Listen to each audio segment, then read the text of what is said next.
내일을 위한 준비해 볼 텐데요. 오늘도 김태수 금융작가와 함께 이야기 나눠보겠습니다. 작가님, 안녕하세요. 네, 안녕하세요. 네, 시장 좋다 말았습니다. 하루라도 좀 반등을 좀 세게 주면서 마무리가 됐으면 그래도 위안을 삼을 수 있었을 텐데 또 그러지도 못하네요. 왜 이렇게 힘이 없는 것일까요, 작가님? 미국장도 그랬습니다. 미국장도 한국어로 번역된 기사들을 보니까 75bp 올라가면서 좋다, 긍정적으로 이렇게 막 다들 번역을 해놨는데, 주식시장을 제대로 봤으면 그런 식으로 번역 안 했을 텐데, 저도 이상하다고 생각했습니다. 아침에 시가 수준에서 끝났어요. 그러니까 아침에 시가라는 게 시장에서 소매 판매 지수라든가 이런 것도 막 희석되고 이러면서 약간의 기대감으로 이렇게 한 1% 정도 올라서 시작했는데, 시장은 쭉 나스닥 3% 올라가다가 다시 또 밑으로 내렸죠. 그러면서 아침에 오전장 수준에서 이렇게 끝이 났습니다. 그러다 보니까 이제 중간에 있었던 FOMC 회의에 대해서는 뭔가 크게 시장에 어떤 역할을 하지를 못하는 그런 모습 보였습니다. 근데 이제 그 부분을 가지고 조금 이렇게 한국 시장의 새벽에 보니까 조금 이렇게 확대 해석하는 뭔가 분위기 좋게 만들어 보려는 그런 것들이 좀 있더라고요. 아무튼 우리는 지금 75bp가 중요한 게 아니에요. 75bp 나온다 그래도 제가 어제 말씀드렸죠. 75bp 나온다 그래도 시장이 그다지 그렇게 크게 기대할 건 아니다 이렇게 말씀드렸었는데 집중해야 될 게 뭐냐면은 실질 GDP가 1.7% 증가한다라고 얘기를 했어요. 연준에서. 이게 2.8%부터 해가지고 2.2% 떨어졌다가 이제 1%대로 떨어진 거예요. 이 부분에 이제 주목을 해야 되고, 또 하나는 실업률이 3.7%까지 올라간대요. 이 0.2%포인트 다시 올렸어요. 연준에서. 굉장히 긍정적으로 노동시장을 바라보던 파월 의장과 연준이 이 부분을 끌어올렸단 말이죠. 이 부분을 생각해야 되고, 또 하나는 뭐냐면은 금리가 앞으로 내년 말까지 3.8% 올랐다가 24년도에 3.4%로 떨어질 거다. 이 얘기가 뭐냐면은 금리 인상에 대한 기간이 늘어났어요, 지금. 그래서 이런 부분들이 조금 이제 매파적인 상황에서 조금 완화시키는 게 시장에서 좀 영향을 주긴 했지만은 그래도 전반적으로 미국 시장에 봤을 때 그다지 뭔가 75bp 올렸는데 우리는 뭔가가 이제 빠르게 변화되고 기존의 어떤 한 2년 동안의 흐름처럼 뭔가 V자형 패턴 나와서 막 움직여주고 이런 걸 기대를 했는데 미국인들의 이게 미국인들의 약간의 어떤 그 공통된 성향이에요. 그게 성향. 뭐냐면은 리스크가 올 때 이런 얘기 한번 말씀드렸는데 리스크가 올 때 뭔가 이렇게 막 처음에는 막 흥분하는 것 같지만 뭔가 딱 앞에 맞닥뜨리면은 굉장히 냉정하게 계산합니다.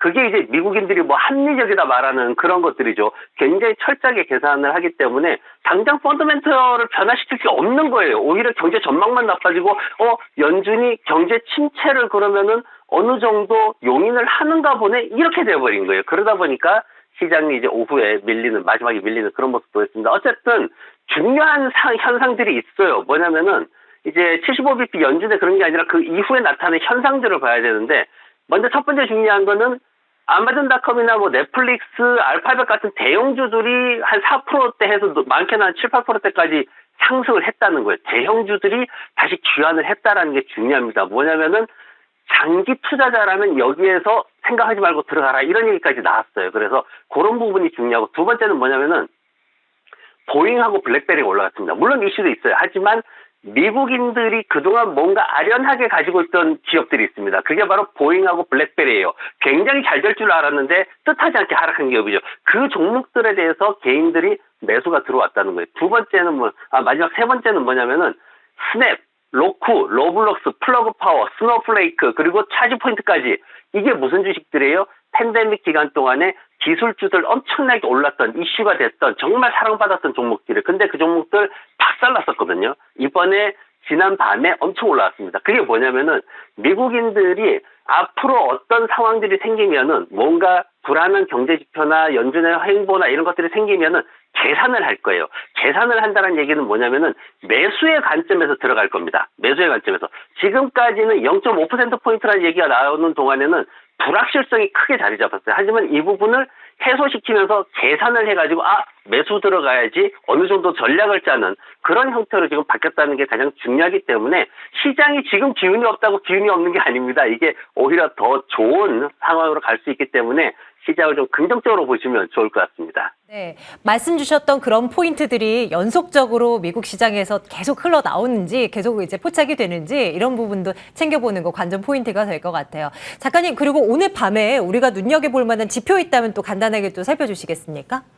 네, 제가 이제 계속 이번 주 들어서 소비 문제 얘기를 하죠. 이제 시장이 인플레이션, 금리 인상 요 문제는 이제 벗어나는 이슈에서 이제 살짝 벗어나요. 왜냐하면 사람들이 이제 받아들였기 때문에. 근데 소비에 대한 문제가 이제 새롭게 불거져 나옵니다. 이제 주간 신규 실업수당 신청 건수가 지금 지난주에 22만 9천 건에서 이번 주에 24만 건으로 예상이 되고 있어요.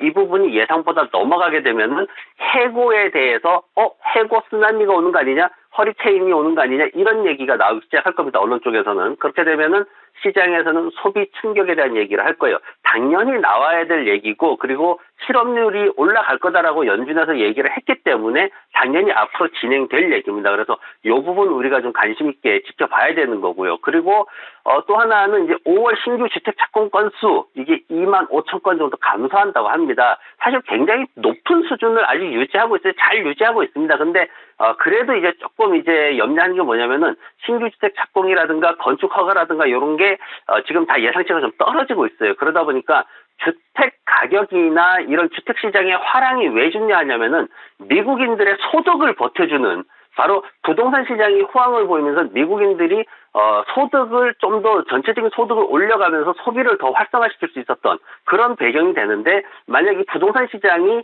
지금 상황이 아니라 이제 조금 사그라드는 이제 고용 문제 나오고 그러다 보면 또 이제 주택 시장이 사그라들면 연속해서 나오거든요. 그래서 그런 상황으로 진행되면은 소비에 대한 문제가 또 터질 수 있기 때문에 이 주택 시장도 우리가 좀 더 관심 있게 지켜봐야 됩니다. 어쨌든 부동산 가격 떨어지면은 기분 안 좋아요. 지금 한국도 조금 부동산 가격이 떨어지고 있는데 아무튼 부동산 가격이 미국은 잘 버티고 있기 때문에 이 부분 앞으로 잘 지켜봐야 될 것 같습니다. 그리고 이제 마지막으로 산업 생산이 나오는데 이게 이제 추가적으로 조금 둔화될 전망입니다. 근데 이게 맞물리는 게 있죠. 지난번에 소매주들 재고 쌓여있다 이 얘기 나왔었어요. 타겟이나 월마트나 해서 재고 처리 몇 년 걸릴 수도 있다 뭐 이런 얘기 했는데 이 재고하고 이게 산업 생산이 관련된 건지 어떤 건지를 아마 분석하는 얘기들이 나올 겁니다. 이 부분을 좀 집중적으로 지켜보시면은 기업들의 수익하고 연결되는 부분이기 때문에 앞으로 2분기 실적에 대한 것도 좀 가늠할 수가 있을 겁니다. 네. 이제는 유망한 중소형 스몰캡 기업을 한번 공부하러 가보겠습니다. 오늘은 어떤 기업 준비하셨습니까?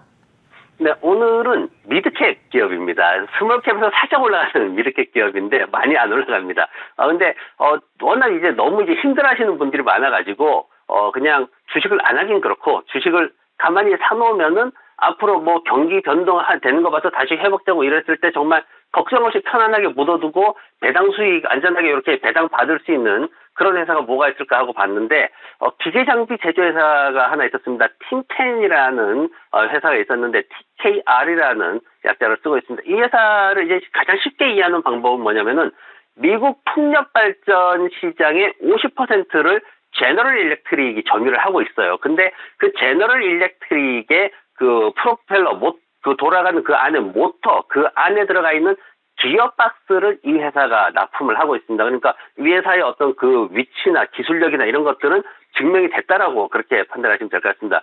특히 이제 모바일 산업 분야의 베어링이라든가 뭐 여러 가지 이제 동력 전달 장치라든가 이런 것들이 있고요. 이런 것들하고 그리고 또 산업용으로 베어링이라든가 어셈블리 뭐 기어박스, 전기 모터 이런 것들을 제조를 해가지고 납품을 하고 있는데 특히 뭐냐면은 대형 트럭 그리고 철도 차량 그리고 헬리콥터 요런 데다가 이제 납품을 해요. 주로 이제 보면은 철도나 이런 것들 보면은 관급으로 이렇게 넘기는 게 되거든요. 굉장히 안정적인 매출처다라고 그렇게 볼 수가 있습니다. 그러다 보니까 이 회사가 굉장히 100년 이상 된 회사인데도 불구하고 굉장히 안정된 그런 영업을 하면서 미국의 졸업생들한테 취업 어디 할래 그러면은 최고의 기업 중에 하나로 항상 꼽히는 그런 회사입니다. 이 회사가 속해 있는 베어링 시장만 하더라도 특히 이제 7% 정도의 안정된 성장을 기대를 하고 있는데 전기차가 발달하면서 베어링이라든가 기어박스라든가 전기모터 분야 이 분야에서 기술 개발에 굉장히 활발하고 그리고 성장성도 좀 살아나는 그런 모습입니다. 그리고